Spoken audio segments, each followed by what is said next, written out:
Hugo Boss is a fashion brand associated with wealth, elegance, and status, and is worn by countless prominent celebrities. But this fashion icon has done all it can to hide its dark past from the public eye. In this video, we're going to tell you the story of how Hugo Boss supported Hitler, made the uniforms for the Nazis, and yet somehow cleansed its image and built a global fashion empire. Hugo Boss was born in Germany in 1885 in a town known for its textile industry. Hugo's parents owned a modest lingerie shop, which made Hugo develop an interest in fashion from an early age.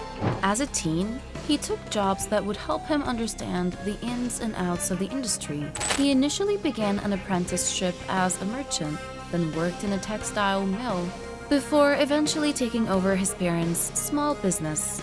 However, soon after World War I broke out, Hugo took the opportunity to serve his country. And whilst Hugo survived the war, he returned with a new vision. Rather than running his parents' small shop, he aimed to create his own fashion company.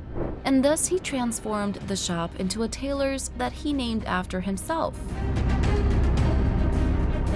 Since Hugo had been gaining experience from such a young age, it only took him a couple of years before he was able to turn his shop into a whole factory, and he began selling his own brand of jackets, shirts, workwear, sportswear, and raincoats. His apprenticeship as a merchant had made Hugo a great salesman, and before long, the company's clothing became fairly well known around Germany.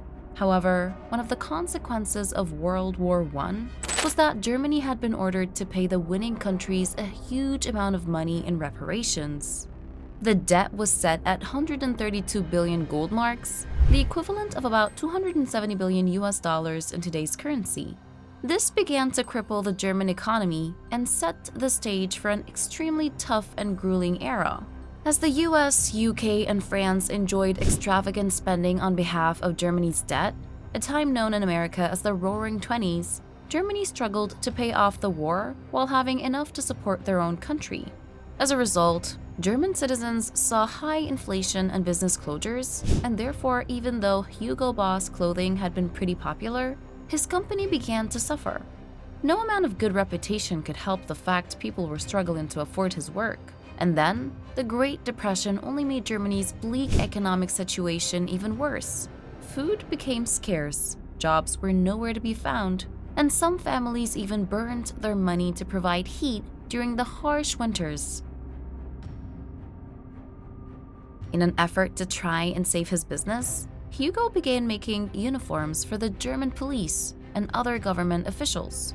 Unfortunately, this was not enough, and Hugo was forced to lay off most of his workforce and shut down his factory. Eventually, he filed for bankruptcy, and all Hugo was left with were 6 sewing machines. It was during this time that Adolf Hitler rose to power. Hugo Boss saw this as an opportunity. He knew that those close to the Nazi Party were eligible for government contracts, and thus he became a proud supporter of the Nazis and an active member of the Nazi Party from 1931 onward. Hugo made connections with high-ranking members within the party, believing this would make him a prime candidate to produce the newly designed Nazi uniforms. And it worked. He managed to build connections with them and eventually won a contract to begin producing their uniforms. So, with only 6 sewing machines, Hugo got to work, but to meet the growing demand, 6 sewing machines wasn't enough. He needed lots more equipment and employees. So Hugo Boss took out loans to expand his company and create all the different uniforms and outfits the Nazis needed.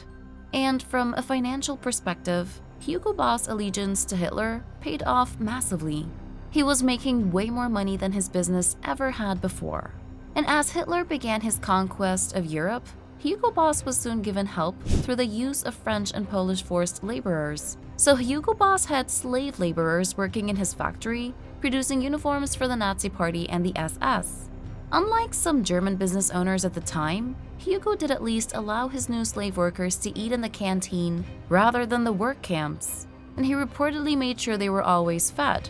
But on the flip side, it's reported these workers lived in extremely poor conditions, and that Hugo would threaten to send them to the concentration camps if they fell behind on their work. Remember, before Hitler rose to power and Hugo built an alliance with the Nazis to win those contracts, Hugo's business had collapsed and he was in a terrible financial situation with very little hopes of any success.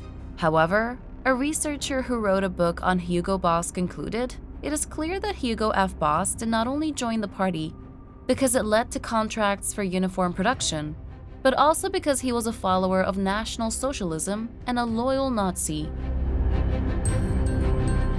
It's reported that in his apartment he even proudly hung a photo of himself with Hitler, so he may have partially got involved with them to save his business, but he was totally in alignment of Nazi Party's vision.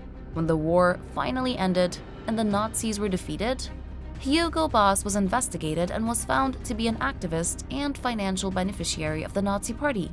He was banned from owning a business. And just a couple of years later, in 1948, Hugo Boss died. You would think the company bearing his name would die along with him, but of course, that's not the case. Hugo Boss is still a multi-billion-dollar clothing empire. So, how did it happen? After Hugo Boss' death, what very little was left of the company went to his son-in-law, Eugene Holy, who kept the business going by producing uniforms for the police and postal workers. Although the sale of uniforms kept the business afloat, the Hugo Boss brand became a shell of its former self, as of course, they no longer had those lucrative Nazi contracts. It wasn't until the early 1950s that the Hugo Boss company was tasked with producing an order of suits. This was the major turning point for the business. The suits they created seemed very popular, and Eugene realized there could be an opportunity here to rebrand the company and distance itself from its Nazi past. So he began taking more suit orders, and to try and build a good reputation, Eugene ensured the suits were elegant and made with very high-quality materials. Although this was expensive, Eugene's decision to make high-profile suits paid off, because the Hugo Boss brand moved from just being a uniform brand to a true German fashion tailor, and thus Hugo Boss quickly became a popular brand for men in Germany wanting stylish suits. Under the management of Hugo's son-in-law, Hugo Boss became a bigger business than it had been back when the original founder, Hugo, had been running it as a tailoring business. Of course, the company tried their best to keep the original founder's political views and activism as private as they could, as they knew it would be disastrous PR if everyone knew the truth. But it was a constant ongoing battle to try and distance themselves from their founder and how much money he'd made from supporting Hitler. However, in 1969, Eugene retired and handed the business off to his two sons, meaning the company was now into its third generation of ownership, and these two brothers were even more ambitious than their father.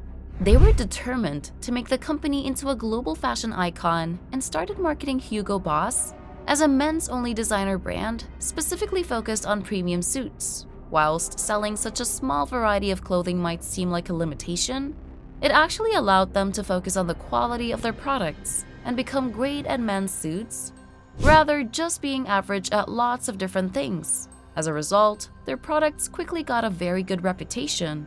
They also decided to break the German tradition and began making suits with Italian materials that were softer and lighter. They also modernized their factories and hired more workers to increase their output. These changes fulfilled their father's dream of Hugo Boss no longer being associated with Nazi Germany, but rather with post-war German excellence. The brothers felt they needed a rebrand and thus began marketing the brand simply as Boss. Their suits were selling really well in Germany, and so the brothers decided it was time to expand even further. They wanted to go global and start selling in countries all over the world, but they knew to become a world-recognized fashion house, they needed to invest heavily in marketing, and so they spent heavily on endorsement deals where they'd have the Boss branding plastered on race cars used by the era's greatest drivers. This immediately helped them become more recognizable outside Germany, and it led to the first Boss suit being sold in the United States in 1976. They also paid big money to get endorsement deals from some of the biggest stars of the time. For example, they got Sylvester Stallone to model their suits and become the poster boy for the Boss brand. With the premium materials and the extensive ad campaigns and endorsement deals, Boss suits became heavily in demand, and so even though they focused primarily on just men's suits to begin with, this alone was extremely profitable. In 1985, they began offering their male customers a lot more. Like they came up with the idea to sell their own fragrances, beginning with the Boss No. 1 for men. This single cologne would be one of Boss's most profitable products and was the start of their now vast fragrance business. Shortly after this, the company was listed on the German stock exchange, and within just a year, Hugo Boss was worth more than the rest of the German menswear manufacturers combined. In 1989, after being exhausted and wanting to try something new, they sold the majority of their shares to a Japanese company named Leighton House Group.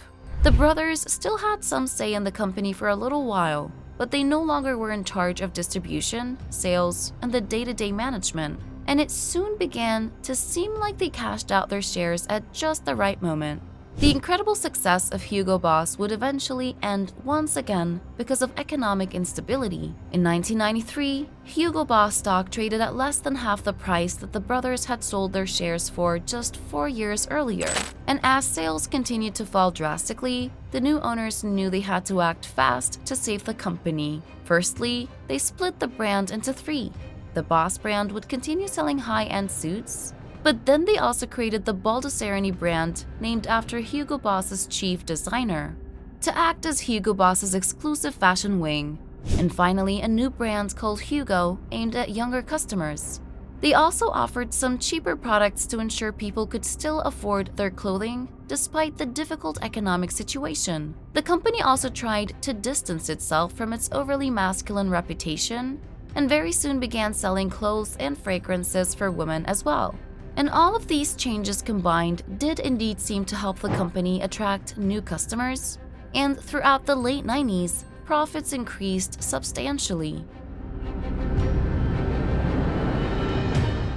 In 1997, though, when the CEO Peter Lippmann left the company, Hugo Boss then went through a string of different CEOs who unsuccessfully tried to pick up where Lippmann left off. Eventually, it was Hugo Boss's chief designer, Baldessari, who stepped up and took the position himself. He was the one who decided that Hugo Boss should branch out even further. Thus, Hugo Boss began selling sportswear, casual clothing, underwear, and even accessories like sunglasses. He also knew the impact that fame had on the brand and began working with the film industry to provide Boss-branded wardrobe items for some of the highest-grossing films of the 90s and early 2000s. Hugo Boss also got back into modeling, releasing advertisements with some of the most famous models and celebrities of the time. All of these decisions saw the brand cement its global success in the fashion industry, and of course, Hugo Boss remains one of the largest and most successful fashion brands to this day, with their products being sold in over 90 countries all over the world. It's clear that Hugo Boss has come a long way from being a small German tailor shop to a leader in the fashion industry, and their brand still carries a reputation of wealth and impeccable design, and celebrities continue to model for the brand. However, not all of Hugo Boss's coverage from celebrities has been positive. In 2013, Russell Brand received an award from GQ at an event, which was sponsored by Hugo Boss, and this is what he said. "Any of you know a little about history or fashion will know Hugo Boss made the uniforms for the Nazis, and the Nazis did have flaws, but you know, they did look fantastic, let's face it." However, whilst Hugo Boss still continues to face some scrutiny from their past, the brand has been active in trying to right some of their wrongs. In 1999, Hugo Boss created a fund to repay their slave laborers for their work and traumatic experiences. And in 2011, for the first time in the brand's history, Hugo Boss publicly apologized. They issued a statement saying they expressed profound regret to those who suffered harm or hardship at the factory run by Hugo Boss under National Socialist rule. Hugo Boss prides itself now in being involved with charities that focus on education and support in developing regions. Thanks for watching, and we'll see you next time.